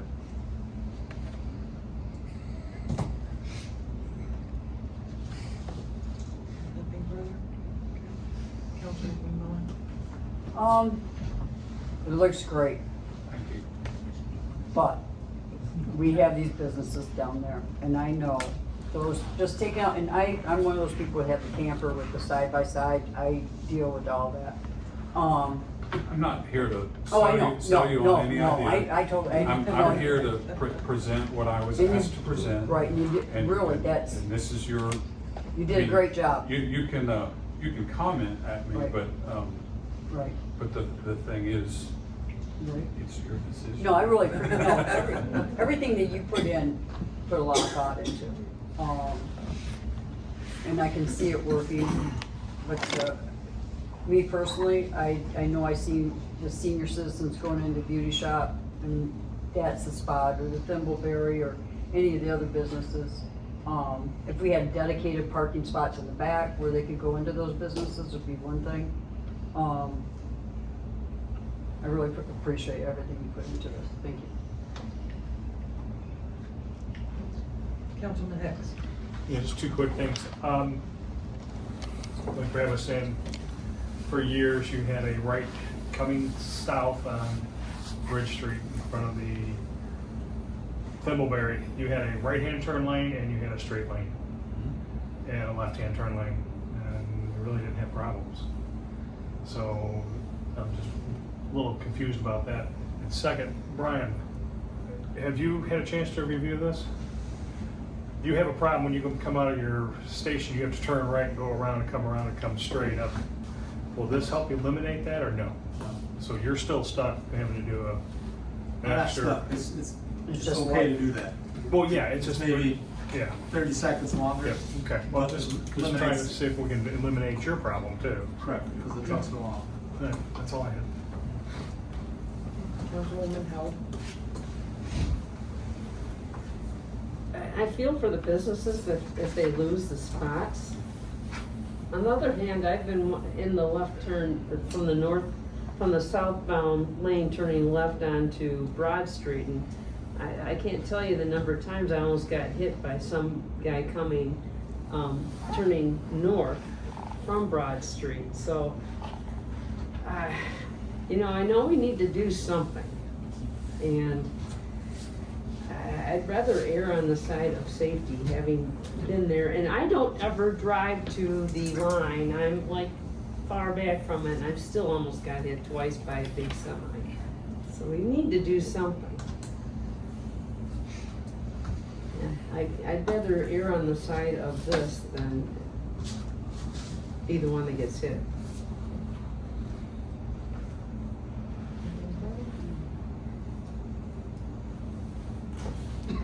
Oh, I'm sorry. No, I'm sorry. I'm good. Okay, just didn't want to cut you off. Okay. All right, so. Over here. Oh, sorry. I'm like moving on down. Okay, go ahead. All right, first of all, Councilman Lake, this I'm is all moving your down, fault. Bill. I'm just, If I may interrupt you for. yeah, go ahead, Mike. So, we're discussing this, but whatever we do here, we can still do this. And I know that you want this, so I just wanted you to know that Okay. there are, Okay. there are pieces of this that can stay Yeah. if there are pieces that that you don't all agree with as a body. So I just have two questions, recommendations, I guess more of a question, but, so at this spot here, there's only one left turn. Yes, There's space for one car to be in that left turn. correct. If we Well, were One space wide or one space deep? one space here as Yes. far as length of a car. To stay out of the do not block, yes, that's correct. So But if we were to there eliminate. is space here. Correct. There's space behind that, so you still have some left turn storage there. Because the left lane doesn't happen until the cross traffic gets by. If we eliminated that one spot, Mhm. that would open up a little more space for a truck to come around that corner. I don't know what negative impacts that has, but that would give them a little bit more swing to go further down, because the first car would be down here at the southern end of the do not block. Oh, you mean, okay, so you're talking about swinging out Oh. and get into this and Yeah. then still have space to go back here. So, I mean, I don't know, and Brad brought up a good point, you know, where do you queue up your left turn lane? I don't know if there's space here for the straight, but, that would be, and then as far as on the opposite end, I guess if you move the left turn back a little bit, but now you've got the potential, if a lot of people are turning left, No, you could can't block everybody going straight, so. Okay, I think I addressed the question somewhat Yes. with this, but yes, if you move this stop bar all the way back here, they've got to cover that much ground before they can come up here and turn left. And it's a yield left, so they have to come up there to wait for a spot.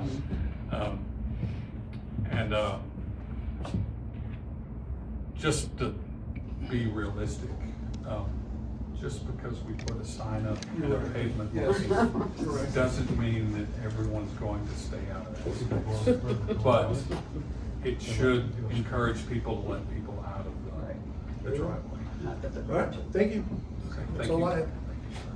Right, so over where the ice cream garage is, right on the map, what I'm seeing and what I heard discussed was that when the truck comes around, that's one of those difficult turns.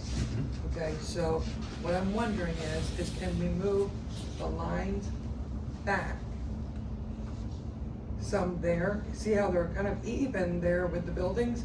And those lines get moved back, because then when the trucks are trying to do the wide turn, they can get it and maneuver and get back in their lane.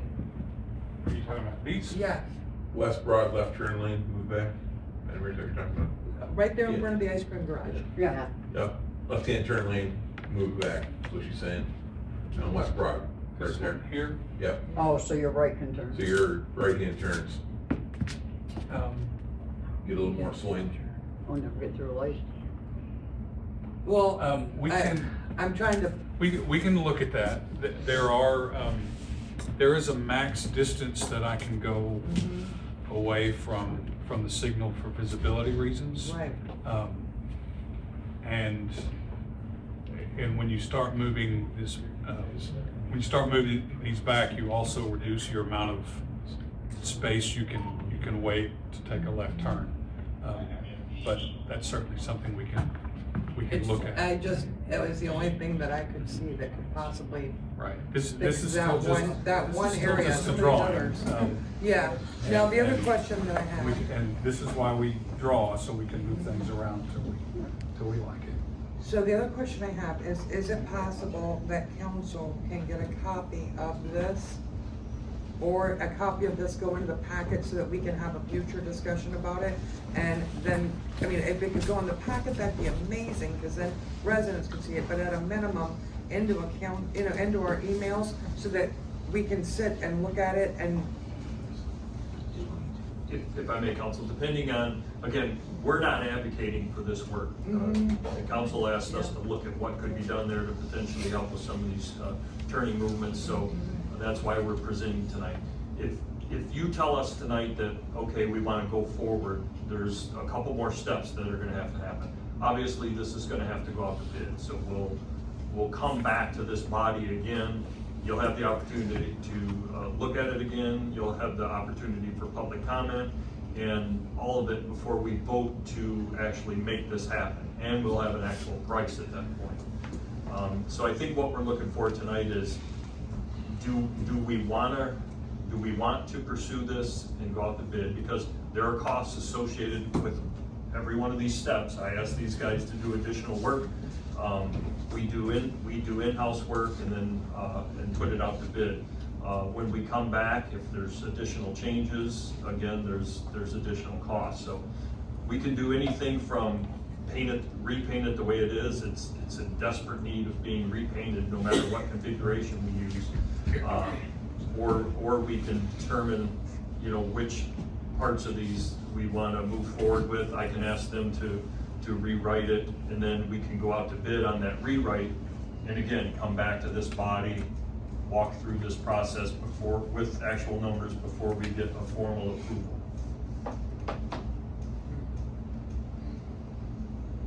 But it's a, no, you need it tonight, we can't just mull on it for a minute? No, he doesn't need it tonight. No. Oh, okay, you don't need it tonight, No. okay, And- okay. And when we come back, we'll have the final configuration. If we change it, we'll have the final configuration with actual numbers, and it can be in the pack. Okay. And Mayor, I've been sitting here going back and forth in GIS between 2018 and 2025.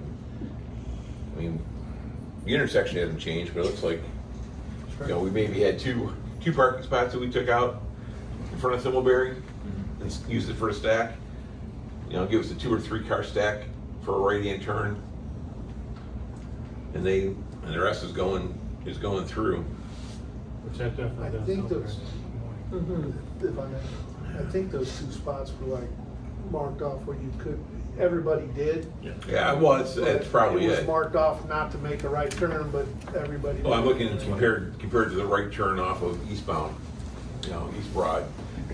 We have about a 2 car stack on the corner for the right-hand turn. We have a through lane, obviously, but I don't know if we can wiggle one in there or not.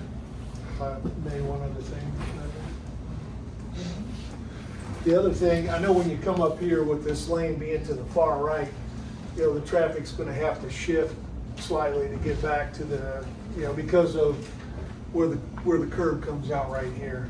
So I don't know if that's a problem. I guess if you don't see the curb, maybe there's a pole there and everything else, so I guess maybe that's. Snowplow may take Yeah, maybe you deserve, I don't know. Yeah. Okay, thank you. Any further council questions on this item? Tell us what you need us to do. Yep, so all I'd be asking for tonight is, do you want us to move forward with putting a bid package together and go out to bid on this configuration, and then bring this back to the body in the future for formal approval and public comment? So, is it okay then, because we don't normally vote on these meetings, to do a hand raise if you're in favor? That's fine by me. And a no hand if you're, As long as the residents are good with that. I'm fine. is everybody here good with that? All right, I see nothing. Okay, we're good. All right, so all in favor of what Don has discussed? Raise your hand. That's what we had, safety. Okay, thank you. And that allows residents to come up with their concerns as well in the next time it's brought up, before it's voted on. Okay. Thank you. All right. Thank you very much. I appreciate your time. All right, we're gonna go to. Oh, okay. I had a couple questions on a couple other unfinished business. On the meeting recordings, Kristen, do you know if they've verified that these microphones will hook directly up to this iPad? So if we're in this room, they will do that?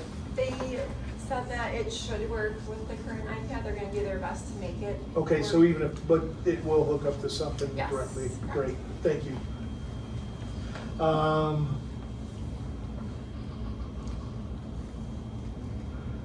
Comment cards, you know what, we'll bring that up in another discussion. It would be a discussion item, so, so that's good. Any further council questions on the unfinished business items? Seeing none. All right, so if we can do the manager's update, but I forgot to call on you after public comment, so if you could answer the public comments, Ellen, the first set of public comment. I will follow up. I don't have any answers to provide at this moment, but I can follow up with the ones that submitted in the first. But I do have a few other updates to give City Council. We received actually today a letter from Genesee County Drain Office in regards to the Forest Ridge Estates condo. Again, not approving their stormwater plan, so we'll get that out to the necessary parties and things like that. But so just wanted to let council know that that's the most recent update that we've gotten as of today. Chief Sutter is working on an ordinance addressing scooters and things like that. There'll be a draft coming forward in the next meeting. And he's been working with the attorney on that as well. Anticipate July 27th meeting for that. Also, they're working on update to our solicitor's ordinance and anticipated draft coming sometime in August with that as well. Lindenwood, the repairs to Lindenwood is moving along. They started that last week, I think it is. Wednesday. So that's moving along in regards to the driveway approaches. MML convention registration is open. I know some of you have already registered. Please let us know. Let Kristen know if you guys would like to register and attend. And we'll get you set up with that. Staff is currently working on fiscal year end. Fiscal year end is usually pretty heavy for us because it always also coincides with tax billing, utility billing. We're also doing election prep and as well. So it's a lot going on. We're working on, Brooke is working on finishing up the budget books to get those out to City Council. Next meeting, we'll email them, we'll put them on the website, and we'll get you a hard copy as well. If you have any questions, let us know. Any of the council that is interested in doing a tour of the mill building, we can do that in groups of 3. So please reach out to Don, and over the next week, week and a half, and we'll get that scheduled with you all. I think it'd be great for you guys to take the opportunity to go through that. So again, groups of 3, Don can get you through there, and we can schedule some time for that. One of the other things, I'm sure some of you guys are wondering who the gentleman is sitting down here next to Don, but Madam Mayor and Council, this evening I'd like to introduce Pat McNally, who's accepted to serve as our next Director of Public Works. Pat comes to us, yes, he comes to us with municipal public works experience from the city of Westland, where he has served in the roles of construction and maintenance supervisor, senior mechanic, and senior equipment operator. We're looking forward to having him join our team. Pat, during the process, rose above as we were looking for someone to, work with our existing team, communicate across our departments, and help continue moving the department forward. Throughout that process, he stood out to us. We're excited to have him joining us. His first, over the next couple of weeks, he's going to be working through a transition phase with Don and working part-time, and then starting full-time in August. August 3rd, he'll be joining us full-time. So we're sad to see Don go, but we are excited to have Pat join us and keep moving things forward. So thanks, Pat, for being here with us tonight. And he's actually, today we had, he got to meet most of the staff and then get a feel for the city and stuff like that. So spent some time in the city. That's all I have. Happy to field any questions.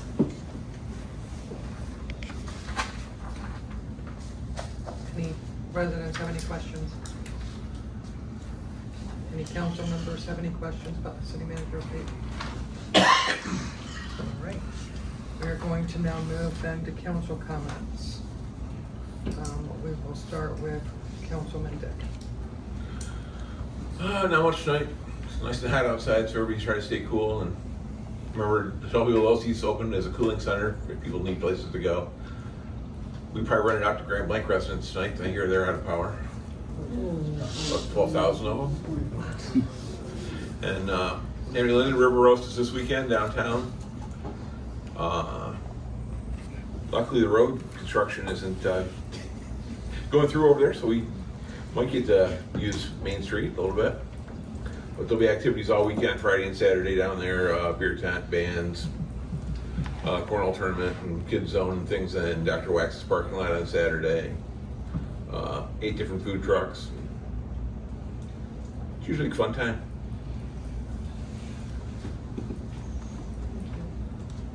Councilwoman Howe.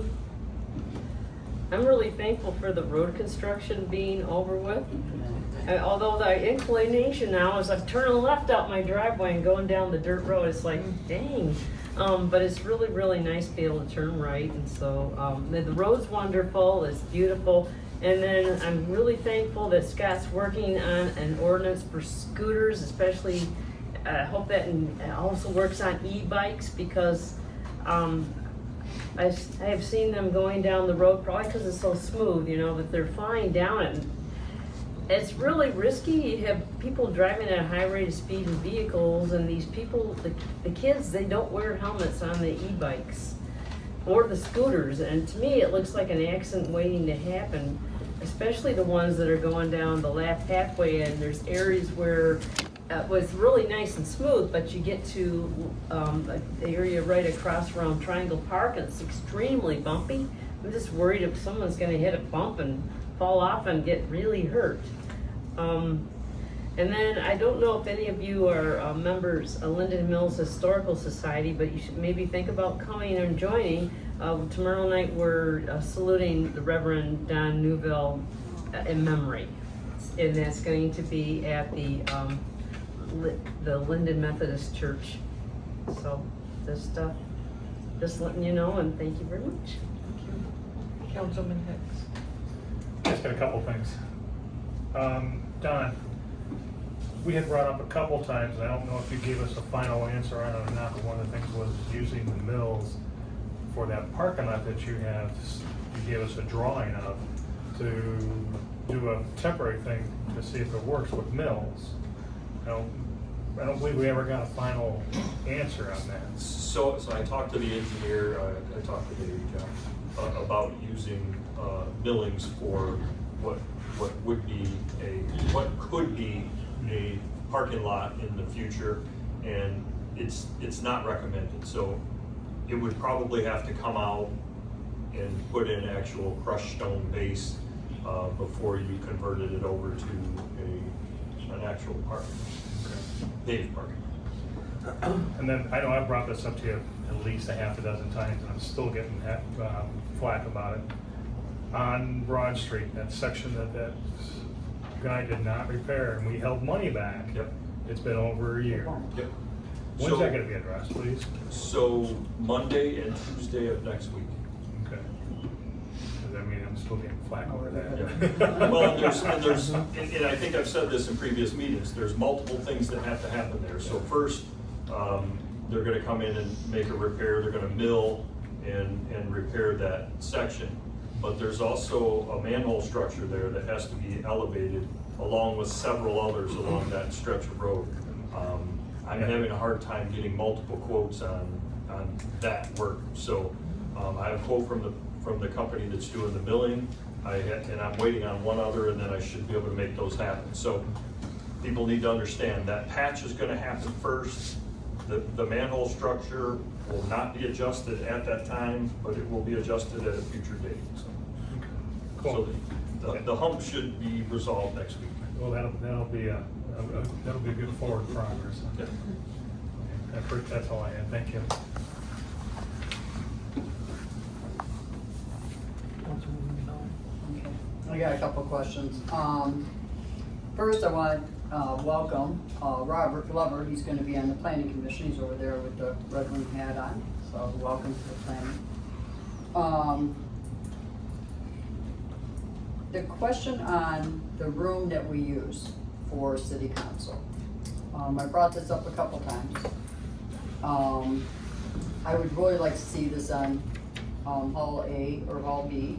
Reasons, we never know who's gonna show up for meetings. I think it's more comfortable for everyone, to be in a bigger room. And I've never known that this was gonna be the spot for it.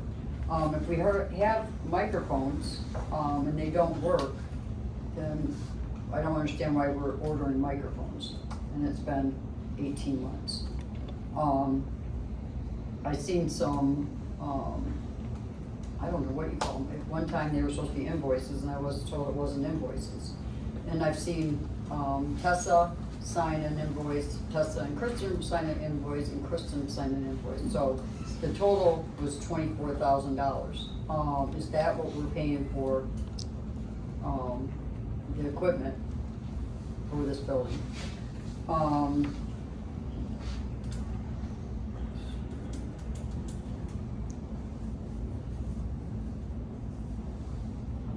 have questions. I have them all over the place. The, John Hill's property, is there a, deadline before they have to come back, not down John Hill's, but the, Forest Glens? Is there a timeline where Danny would have to come back and ask, the city for more time, extension, per se, cause it has been a while. And I guess that's all I have.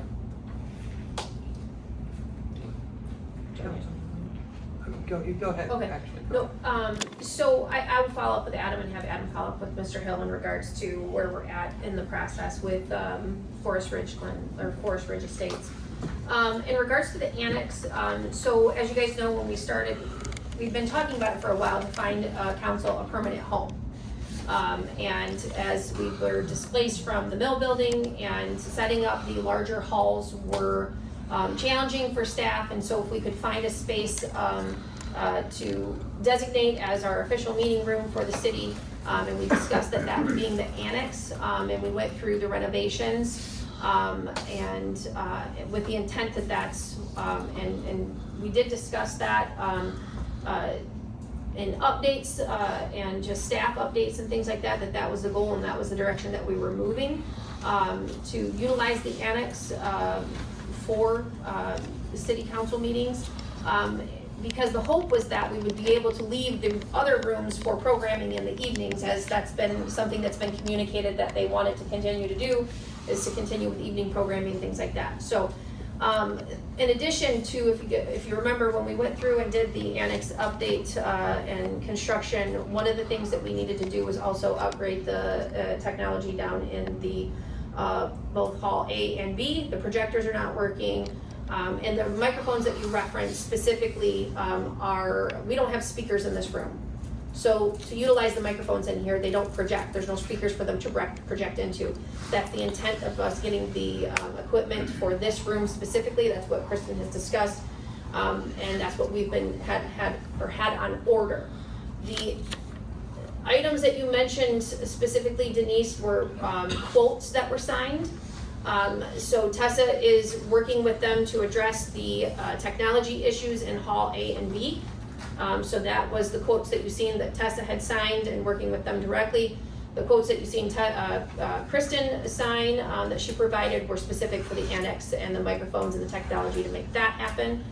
And we also, part of that is the finishing up the CDBG project with Fenton Township as well.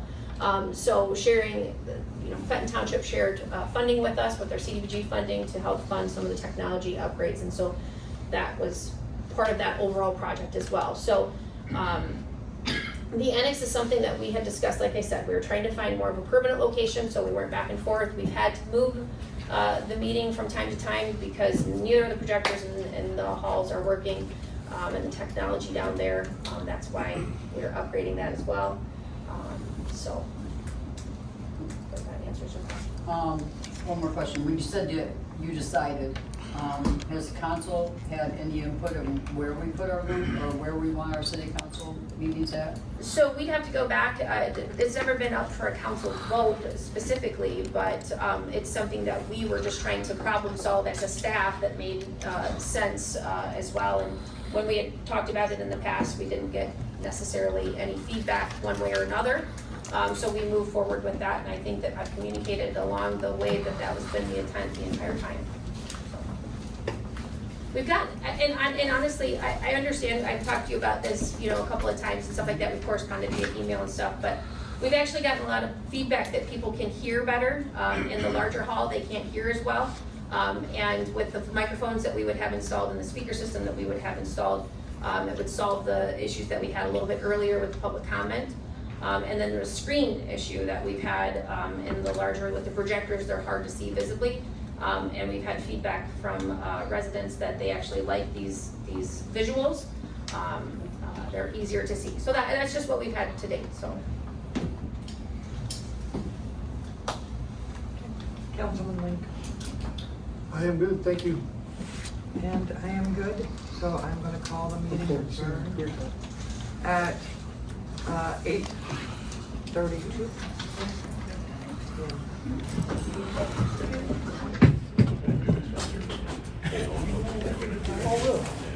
That's cool.